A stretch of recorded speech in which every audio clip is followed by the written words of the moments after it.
तो चलिए हम प्लाज़ो की ड्राफ्टिंग स्टार्ट करते हैं। यहाँ ऊपर से मैं 2 इंच पर मार्किंग कर रही हूँ। यहाँ से भी 2 इंच पे मार्किंग करेंगे। ये बेल्ट के लिए हम मार्किंग कर रहे हैं। आपको भी 2 इंच पे निशान लगाना है। ये 2 इंच पे निशान लगाएंगे हम।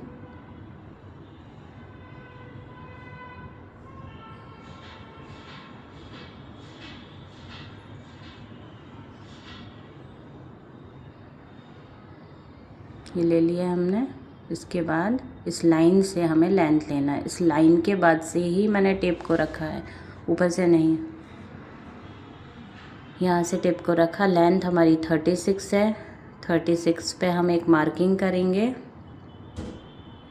अच्छे से रख लेंगे। 36 पे हम मार्किंग करेंगे। ये 36 प्लस 2 इंच लेंगे हम बॉटम फोल्ड के लिए।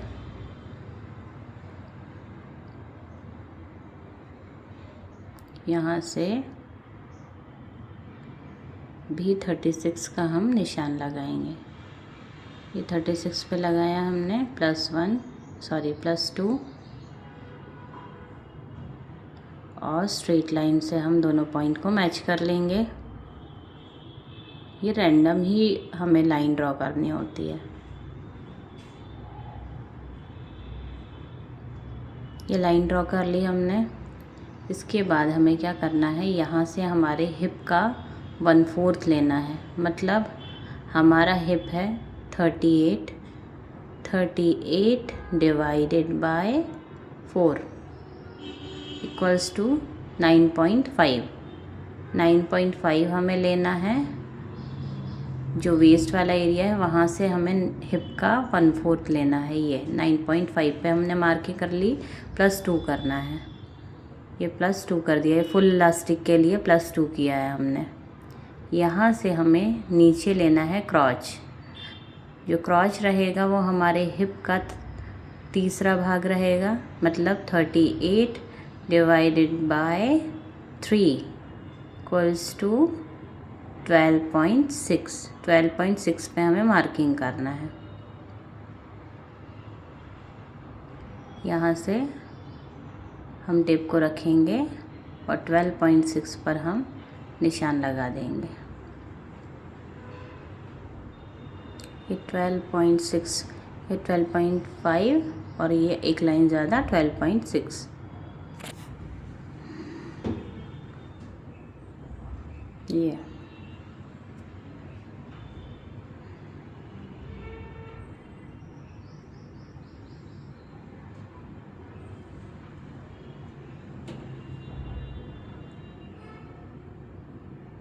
ये ले लिया हमने क्रॉच।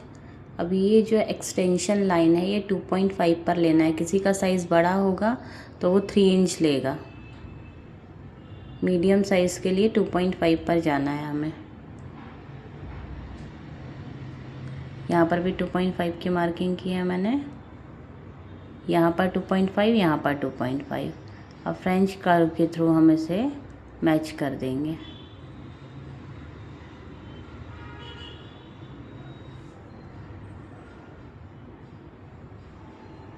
ये शेप दे दिया। अब ये बॉटम वाला एरिया है हमारा नीचे का। इसमें हमें स्ट्रेट प्लाज़ो अगर हम बना रहे हैं तो हमें हमारी वेस्ट का 1/4 लेना है। 33 हमारी वेस्ट है डिवाइडेड बाय 4 8.25। वेस्ट का हम इसलिए ले रहे हैं क्योंकि हमें स्ट्रेट प्लाज़ो बनाना है।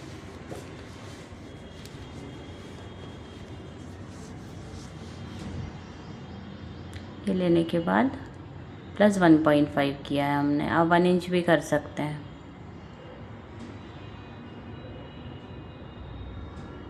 अब इस पॉइंट को इस पॉइंट से मैच कर देंगे। ये सारी मार्किंग मैंने ऊपर वाली लाइन पे ही की है। नीचे वाली लाइन पे हमें नहीं करना है कुछ भी। यहाँ पर हमने मार्किंग की, यहाँ नहीं करना है। नहीं,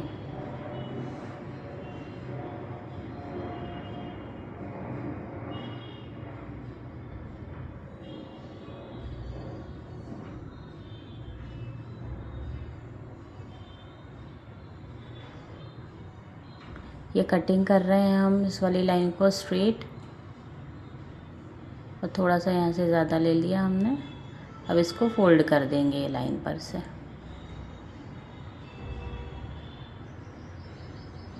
ये फोल्ड कर लिया है हमने।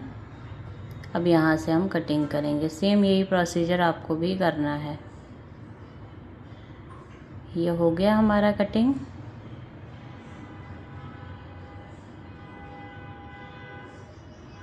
इसके बाद हमें यहाँ से ये जो हमारा क्लोथ है इसको 4 फोल्ड करना है। ये 4 फोल्ड हम करेंगे ड्राफ्टिंग के लिए, कपड़े पे कटिंग करेंगे हम।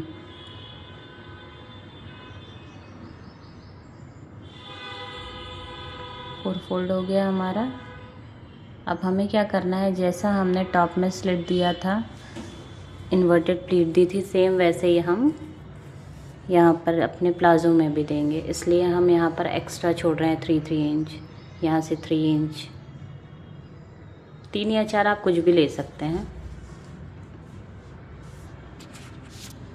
मैंने 3 इंच लिया है, मेरे पास क्लोथ इतना ही था, क्योंकि यहाँ से 3 इंच, 3 इंच पे हम मार्किंग कर लेंगे।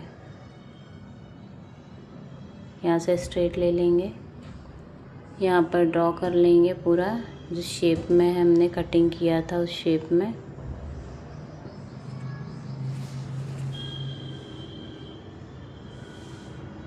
ये ड्रॉ कर लेंगे हम अच्छे से। फिर इसके बाद हम इसकी कटिंग करेंगे।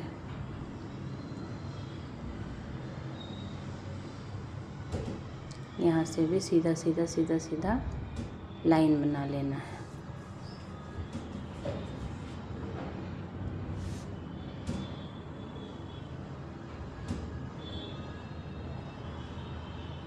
ये कर लिया हमने कटिंग यहाँ से।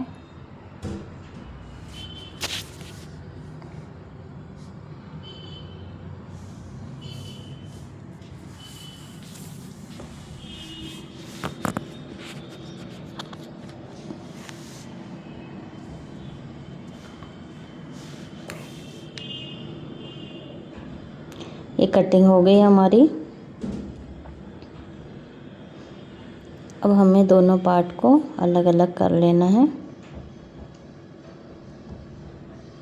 अब इस वाला जो अंदर वाला पार्ट है उसमें भी हम क्या करेंगे, जैसे हमने ऊपर वाले पार्ट में 3 इंच के निशान लगाए हैं, इसमें भी हमें 3 इंच के निशान लगाना है।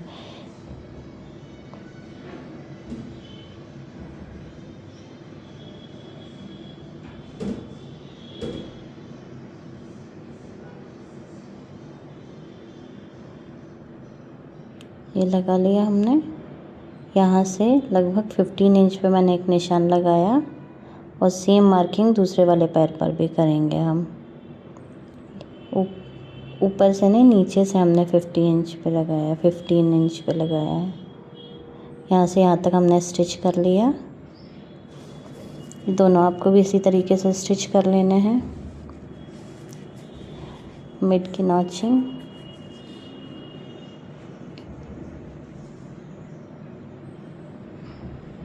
इसको खोला हमने और इसको एकदम बराबर रखा है, इसको मिडिल पे आने दिया। अच्छे से हम इसको अरेंज करेंगे प्रॉपर तरीके से। ये हो गया हमारा। अब हम इस पे अच्छी सी आयरन करेंगे। एकदम कड़क प्रेस करना है आपको। कड़क प्रेस होगी तभी वो लुक अच्छा आएगा उसका।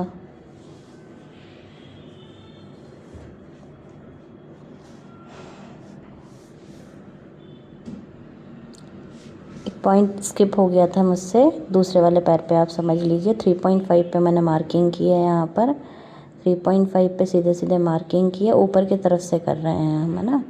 और इस इतने पार्ट को कट कर देंगे जिसमें हमें बेल्ट मोड़ने में प्रॉब्लम नहीं आए, नहीं तो कपड़ा बहुत मोटा हो जाएगा, दिक्कत आएगी। ये सेम प्रोसीजर आपको भी करना है। ये कर लिया हमने। इसके बाद इसको रख के इस तरीके से आयरन कर ली। ये आगे से इस तरीके से लुक आया है इसका, ये देखिए इतना सुंदर लग रहा है। ये दूसरा वाला पार्ट भी हमने सेम इसी तरीके से रेडी किया है। ये रेडी होने के बाद एक पार्ट को रखा हमने, उसके ऊपर हम दूसरा पार्ट रखेंगे उल्टा, इसको बराबर करेंगे हर जगह से। अब हमें क्या करना है, जो हमारा क्रॉच है, क्रॉच की हमें सिलाई करनी है। सॉरी, क्रॉच की सिलाई से पहले हम 4 इंच का निशान लगा लेते हैं, क्योंकि हमें बेल्ट फोल्ड करना है। 4 इंच पे हमारा निशान जो लगाएंगे वहीं पर हमें फोल्डिंग करनी है बेल्ट की। ये 4 इंच पे हमें बोथ साइड निशान लगाने हैं और स्ट्रेट लाइन ड्रॉ करनी है। ये हमारी गाइडलाइन है कि यहाँ पर ही हमें, यहाँ तक ही हमें फोल्ड करना है। ये लाइन बनाने से फिनिशिंग बहुत अच्छी आ जाती है। ये बेसिकली फिनिशिंग के लिए ही कर रहे हैं, नहीं तो करने को तो डायरेक्ट भी कर सकते हैं। ये 4 इंच पे प्रॉपर निशान लगाए।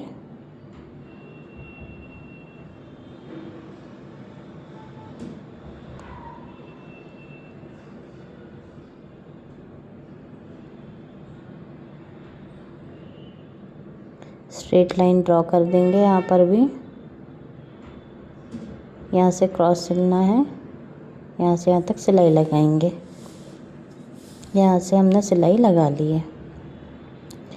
अब सिलाई लगा ली है, इसके बाद नीचे हम यहाँ पर भी 4 इंच पे निशान लगाएंगे। हमने नीचे फोल्डिंग का 2 इंच छोड़ा था। 2 इंच फोल्डिंग के लिए हमें 4 इंच पर मार्किंग करनी होती है, इसलिए हम 4 इंच पे मार्किंग करेंगे।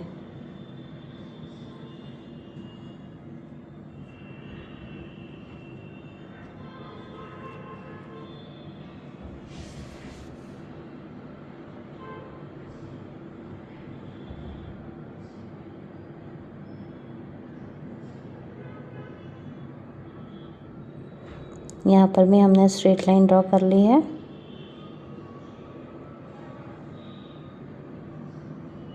दोनों साइड हमें सेम प्रोसीजर करना है। अब यहाँ से हमें इसे फोल्ड करना है आयरन के थ्रू, मतलब प्रेस करनी है बेसिकली, आधा इंच फोल्ड करते हुए। आधा इंच यहाँ से भी फोल्ड करेंगे। ये हमने आयरन से फोल्ड कर लिया है, यहाँ से भी, और हमने ऊपर भी फोल्ड कर लिया है। ये फोल्ड कर लिया है हमने। इसके बाद हमें क्या करना है, जो हमारी ये लाइन बनी हुई है, जो हमने चॉक से निशान लगाया था 4 इंच का, अब ये इसके ऊपर रखते जाएंगे और सिलाई लगाते जाएंगे। इससे हमारी सिलाई बहुत अच्छी फिनिशिंग के साथ एक जैसी आएगी। यहाँ से हम सिलाई लगाते जाएंगे। सेम टू सेम हमें नीचे बॉटम में भी यही काम करना है। यहाँ से हमें सिलाई लगानी है। चलिए मशीन पर मैं बता देती हूँ आपको सिलाई कैसे करना है। यहाँ से फोल्ड करा और हमें सिलाई लगानी है यहाँ पर।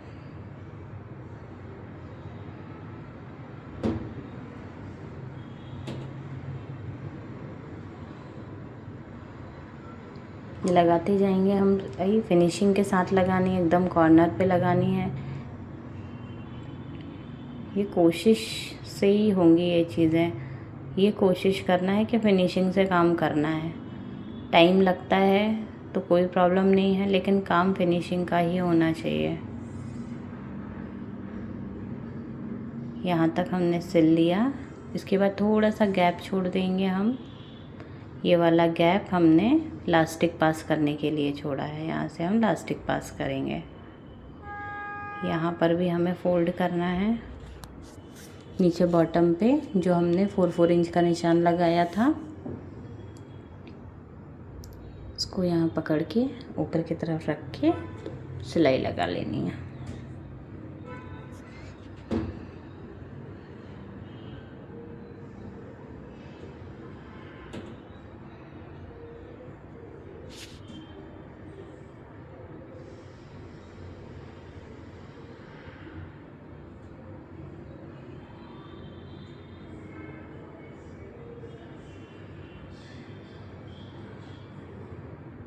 पूरी प्रॉपर सिलाई लगा लेंगे हम बॉटम में।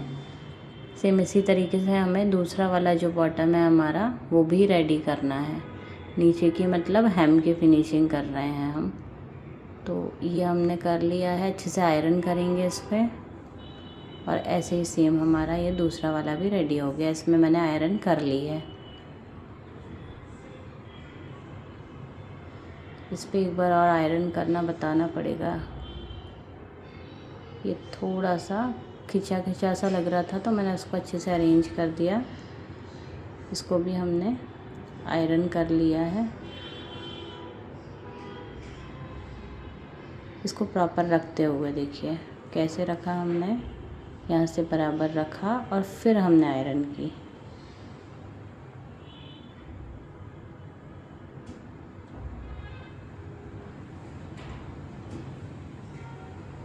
यहाँ तक हमारा स्टिच हो गया है। अब हम इसको रखेंगे से प्रॉपर, यहाँ से यहाँ तक हम सिलाई लगाएंगे, पूरा यहाँ तक ये सिलाई लगा लेंगे हम। ये सिलाई लग गई हमारी।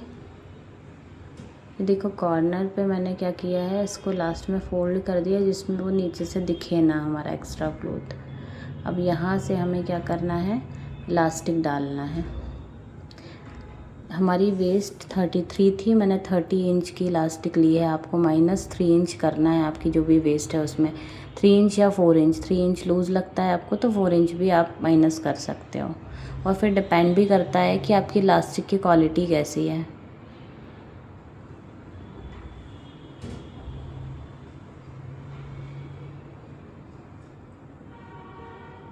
ये पिन के थ्रू हम पास कर रहे हैं इलास्टिक को।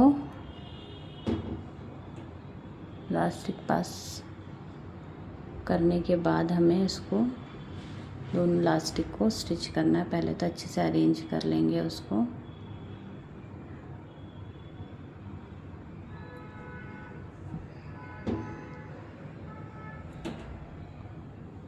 ये निकाल लेंगे हम।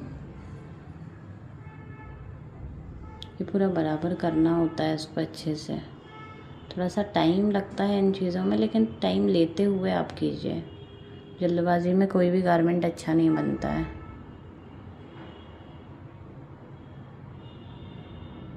अब इन दोनों को हमें सिलना है ऐसे ओवरलैप रखते हुए। इसके ऊपर इसको रखा हमने और यहाँ से स्टिच करेंगे, 3-4 बार करेंगे स्टिच। ये स्टिच कर लिया हमने। अब इसको अंदर डाला और इसको खींचना है चारों तरफ से। एक बार यहाँ से, फिर यहाँ से, फिर से हमने यहाँ से खींचा। इसको एकदम खींच खींच के बराबर कर लेना है, मतलब हमारी इलास्टिक हर तरफ से बराबर हो जाए। ये सब सीधा कर लेना है। ये जो खुला हुआ भाग था इसको सिल देना है। ये सिल दिया हमने। ये इतना रेडी हो गया। यहाँ से एक सिलाई लगेगी, एक यहाँ से लगेगी। इसको हमने निडल को रखा और खींचा, इसको पूरा खींचते हुए सिलाई कर रहे हैं। ये खींच लिया और सिलाई कर रहे हैं।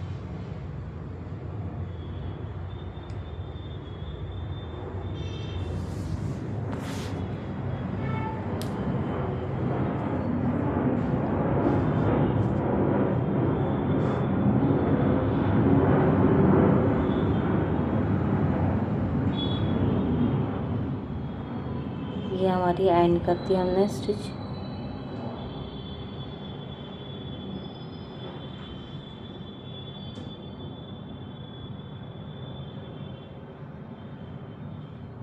अब दूसरी वाली सिलाई हम स्टार्ट कर रहे हैं। इसमें भी खींचते जाना है, सिलते जाना है हमें। खींचेंगे सिलेंगे, खींचेंगे सिलेंगे। पूरा फुल स्ट्रेच देना है आपको, कहीं भी सले ना रहे, कोशिश करना है। हल्की फुल्की आती हैं, कोई प्रॉब्लम नहीं है। ये हमने कर लिया बराबर स्टिच। कट कर लेते हैं थ्रेड को और अच्छे से इसमें आयरन करते हैं। स्टीम आयरन आपके पास है तो बहुत अच्छी बात है।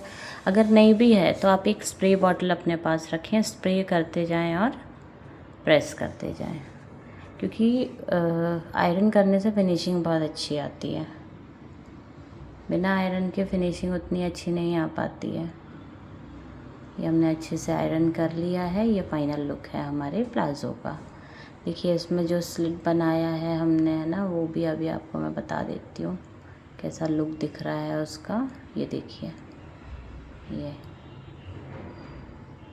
ये ऊपर इलास्टिक हमारी